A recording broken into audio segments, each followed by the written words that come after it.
एकात्मिक Inder Kamptee deep open cast खाण परिसरातील इंदर कॉलरी क्रमांक 6 आणि 4 वसाहतीमधील घर मूल्यांकनातील कथित अनियमिततेच्या प्रकरणात उपजिल्हाधिकारी मलिक विराणी यांच्या लेखी आदेशानंतर पार्श्वनीचे नायब तहसीलदार दयाराम कुंभरे यांच्या अध्यक्षतेत जनसुनावणीचं आयोजन करण्यात आलं। या जनसुनावणी दरम्यान स्थानिक नागरिकांनी मोठ्या उत्साहाने सहभाग घेत आपल्या समस्या मांडल्या। सुनावणीच्या पहिल्याच दिवशी नागरिकांनी 15 लेखी तक्रारी प्रशासनाला सादर केल्या। एप्रिल 2025 पासून सुरू असलेल्या घर मूल्यांकन गैरव्यवहार प्रकरणाला आता जवळपास 1 वर्ष होत आलंय, मात्र अद्यापही शासन आणि प्रशासनाकडून या समस्येवर ठोस तोडगा निघाला नाही।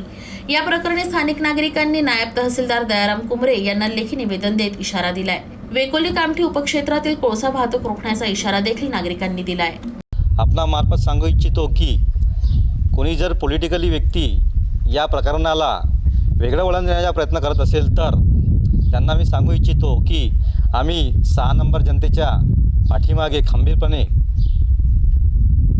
6 नंबर आणि 4 नंबरच्या जनतेच्या पाठीशी खंबीरपणे उभे आहोत। जर या सर्व गोष्टीचा तोडगा काढण्यात आला नाही तर यानंतर अनेक प्रकारचे आंदोलन, उपोषण आणि शक्य झाल्यास डिस्पॅच बंद करण्याची तयारी आम्ही सर्व ठेवू इच्छितो।